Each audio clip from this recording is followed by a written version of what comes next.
담배를 평생 한 번도 피워본 적 없는 여성 폐암 환자. 이 비율이 얼마나 될 것 같으십니까? 87.5%입니다. 여성 폐암 환자 10명 중 9명 가까이가 비흡연자라는 뜻입니다. 폐암은 담배 피우는 사람이나 걸리는 병이라고 생각하셨다면 오늘 이 영상을 꼭 끝까지 보셔야 합니다. 폐암은 발생률로는 2위지만 사망률로는 두동의 1위입니다. 많이 걸리는 암은 아닌데 가장 많이 죽는 암. 이게 폐암의 진짜 얼굴입니다. 지난 위암 대장암 편에 이어 오늘은 시리즈 세 번째 폐암을 정직하게 파헤쳐보겠습니다. 세계보건기구와 대한폐암학회, 국립암센터 같은 공신력 있는 기관의 자료만 골라서 예방법을 정리했습니다. 주변에서 이런 이야기 한 번쯤 들어보셨을 겁니다. 평생 담배 한 번 안 피우신 어머님이 갑자기 기침이 계속돼서 병원에 갔더니 폐암 진단을 받으셨다는 이야기 말입니다. 가족들은 하나같이 담배도 안 피우셨는데 왜? 라며 믿기지 않아 합니다.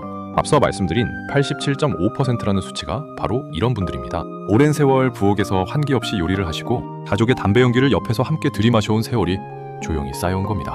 왜 발생률보다 사망률이 훨씬 높을까요? 늦게 발견되기 때문입니다. 조기 폐암은 대부분 무증상입니다. 기침이나 흉통이 나타나도 흡연자는 담배 때문에, 비흡연자는 감기겠지 하고 넘겨버립니다. 실제로 폐암 진단자의 40.7%는 처음 발견됐을 때 이미 다른 장기까지 전이된 상태입니다. 감기 기침은 보통 1, 2주면 가라앉지만 3주 넘게 이유 없이 계속되거나 가래색이 달라지거나 가벼운 운동에도 숨이 찬다면 다릅니다. 국가암정보센터 자료를 보면 초기에 발견하면 5년 생존율이 81.5%지만 말기에 발견되면 13.9%로 떨어집니다. 6배 가까운 격차입니다. 이 격차를 만드는 건 특별한 치료법이 아니라 얼마나 일찍 발견했느냐 하나입니다. 담배를 안 피우는데도 폐암에 걸리는 이유, 우리가 매일 무심코 지나치는 것들에 있습니다. 첫째, 라돈입니다. 땅속에서 자연 발생해 건물 틈으로 스며드는 방사성 기체로 국제암연구소는 흡연과 같은 일군 발암물질로 분류하고 질병관리청은 흡연 다음가는 폐암 원인 2위로 지목합니다. 국내 실내 권고 기준은 세제곱미터당 200베크렐인데 화강암지대인 대전 강원 충남 지역 주택에서 기준 초과 사례가 많았습니다. 하루 두세 번 환기만으로도 농도를 낮출 수 있고 지하층이나 저층 주택에 사신다면 더 신경 쓰셔야 합니다. 둘째, 미세먼지입니다. 국제암연구소는 2013년 대기 오염과 초미세먼지를 일군 발암물질로 공식 분류했습니다. 5개 대륙에서 나온 1000편 넘는 연구를 검토한 결과입니다. 미세먼지 심한 날은 외출을 줄이고 창문을 닫은 채 공기청정기를 활용하세요. 셋째, 조리휴입니다. 기름에 튀기거나 볶는 요리를 할 때 나오는 연기 속에는 미세한 유해물질이 다량 포함되어 있습니다. 환기 없이 기름 요리를 자주 하면 폐암 위험이 높아진다는 조사 결과도 있습니다.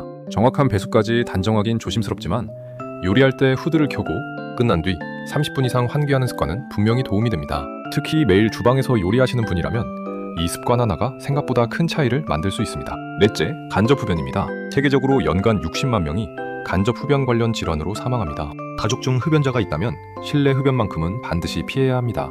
여기에 젊은 시절 성면을 다루는 건설업, 조선업, 광산업 등에 오래 종사하셨다면 일반인보다 폐암 위험이 높을 수 있으니 국가검진 대상이 아니어도 정기적으로 흉부 검사를 받으시길 권합니다.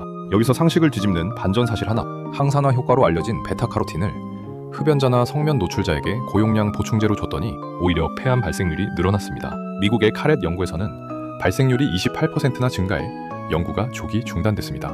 정확한 이유는 아직 완전히 밝혀지지 않았지만 담배 연기 속 물질과 고농도 베타카로틴이 만나면서 오히려 몸에 해로운 반응을 일으킬 수 있다는 가설이 유력합니다. 당근이나 시금치 같은 자연식품으로 채소를 골고루 드시는 건 여전히 좋지만 흡연자가 베타카로틴 단일 성분 고용량 보충제를 따로 챙기는 건 오히려 피하셔야 합니다. 몸에 좋다고 알려진 것도 형태와 대상에 따라 정반대의 결과를 낼 수 있다는 교훈입니다. 여기서 스스로 점검해 보십시오. 만 54세에서 74세 사이이고 30감년 이상 흡연력이 있는지, 원인 모를 기침이나 가래가 2주 이상 계속되는지, 매일 환기 없이 기름 요리를 하거나 담배 연기에 자주 노출되는지 하나라도 해당한다면 지금부터 알려드리는 검진 정보를 꼭 끝까지 봐주셔야 합니다. 국가암검진의 저선량 흉부 CT 검사는 만 54세에서 74세 사이 30감년 이상 흡연력을 가진 현재 흡연자 또는 금연 15년 이내인 과거 흡연자만을 대상으로 2년마다 시행됩니다. 문제는 여성 폐암 환자의 87.5%인 비흡연자가 정작 이 검진 대상에서 빠진다는 겁니다. 비흡연자라도 원인 모를 기침이나 호흡곤란이 2주 이상 계속된다면 국가검진을 기다리지 마시고 자비로 흉부 CT 검사를 받아보시길 전문가들은 권고합니다. 국가검진 대상 여부는 국민건강보험공단 홈페이지나 고객센터에서 바로 확인 가능합니다. 검진 효과는 국제적으로 검증돼 있습니다. 미국 NLST 연구는 사망률을 20%, 이탈리아 밀드 연구는 39% 줄였습니다. 국내 시범사업 K루카스에서는 조기 발견율이 68.4%로 일반 등록 통계 21%의 3배가 넘었지만 이 조기 발견이 실제 사망률 감소로 얼마나 이어졌는지에 대한 국내 장기 데이터는 아직 발표되지 않았다는 점은 정직하게 말씀드립니다. 조기 발견율이 크게 높아진 건 분명한 성과지만 이게 실제 생존으로 얼마나 이어질지는 앞으로 더 지켜봐야 할 부분입니다.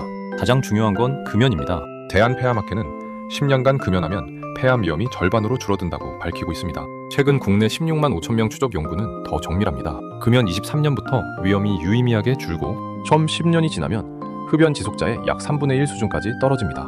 20년 미만 흡연자는 7년, 20년 이상은 9년 이상 금연하면 비흡연자 수준에 가까워집니다. 지금 당장 담배를 끊어도 늦지 않았다는 뜻입니다. 지금이 가장 빠른 때입니다.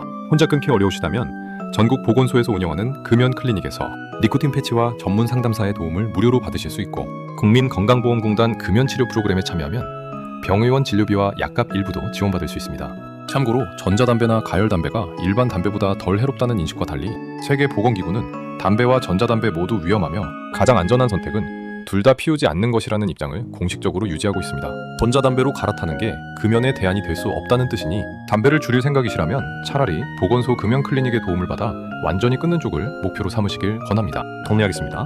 폐암은 흡연자만의 병이 아닙니다. 라돈, 미세먼지, 조리흉, 간접 흡연처럼 일상 곳곳에 위험이 숨어 있습니다.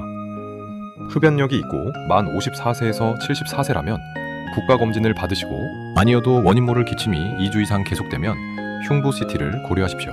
요리할 때 후드와 환기를 챙기고 지금 담배를 피우신다면 오늘이 금연을 시작하기 가장 빠른 날입니다. 한 문장으로 요약하면 흡연력 있으면 국가검진 받기, 기침, 오래가면 흉부 CT 고려하기, 조리 환기 습관 챙기기, 지금 당장 금연 시작하기.